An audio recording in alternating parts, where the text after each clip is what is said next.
Alrighty, what's going on guys, I'm thesolobandit and welcome back once again to CARX Drifting Online. So in today's video, we have another 180 drift tune for you. This is going to be for the HACHI-GO. Don't get this one mistaken for the HACHI-ROKU. They're pretty similar in name, but they are pretty similar in real life as well. And this is an AE85 and a HACHI-ROKU is an AE86. So two completely different cars, but pretty similar in the way they handle and all of that kind of stuff as well. So this car is pretty fun. If I had to choose, I would definitely go with the HACHI-GO.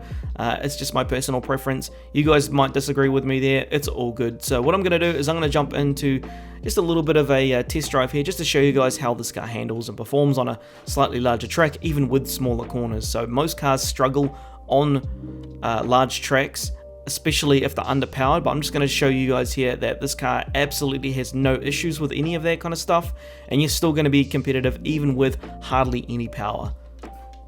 Alrighty. So like I said, this car is pretty underpowered, but don't let that fool you, it's still really competitive. So as you can see, has no issue holding wide lines if you want it to. Let's see if we can hug the green line here. There we go. Nice and simple. Holds easy lines if you want it to. Definitely can push out wide. Like I said, you don't need crazy amounts of power to make a car perform well in this game.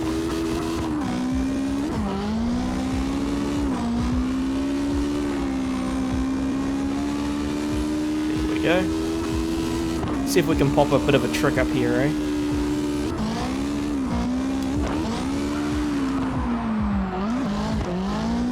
There we go. I'm not one for tricks, but hey, at least you know that it actually is able to do it. I'll just go ahead and showcase that real quick. So you already know how it is. I already told you my builds are reactive. If you don't know what I mean, if I move left and right real quick, you can see how the guards push down in the rear right there. That's what a reactive build looks like, okay? So if I'm pulling to the left, the car pulls to the left. You can actually see the movement. That's all reactive. If I slam the brakes or I hit the gas, you can see the car changing in its movements. That's the way I have them. So please, if you're one of the people that thinks that my builds are too jittery, I apologize, but that's how they're actually built, okay? It all comes down to your own personal skill on the controller or the wheel, and how smooth you are with your flicking and reactions and stuff like that.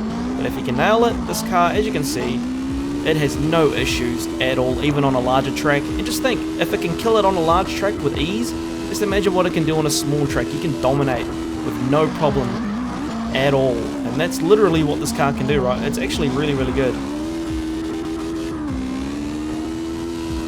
Alrighty, there you go guys, a little bit of a clip there. So as you can see, this thing easily handles the larger tracks with no problems whatsoever. Now when you get into the lobby, the only issue you will find with this car is when you do come around like a smaller corner into like a big straight, there is a possibility that you will get gapped by the larger cars with way more power, okay? It's just simply they have way more power and more grip, so they can get away from you a lot quicker. But if you're on one of those smaller tracks, there's no getting away. This car is definitely gripped up enough, has enough power. Now another issue that you will come across with this car is if you're brake drifting quite a lot on a larger track, it will straight line on you, especially if the car in front of you is pouring on hardly any angle. If they have heaps of angle, you're all good.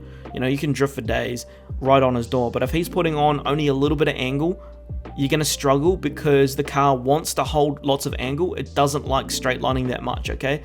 So just keep that one in mind. If you do have issues with that, maybe just consider backing off and tandeming somebody else, because it's just not going to be a fun time for you. So I'm going to go ahead and shut up now and show you guys the tune setup and all of the goods, and that'll be it. So we're going to start off on the mods. We are using the Ultimate mod. Over to the body kits, we are under R&T. Front headlights is stock. Front bumper, R&T. For the hood, stock empty. Front fenders, R&T. Side mirrors, missile. For the door, R&T. Roll cage, custom performance. Side skirts, R&T. For the trunk, custom performance.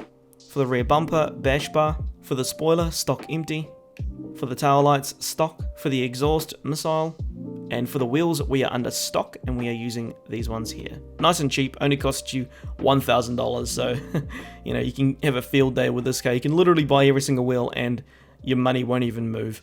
Alrighty, now onto the tune setup.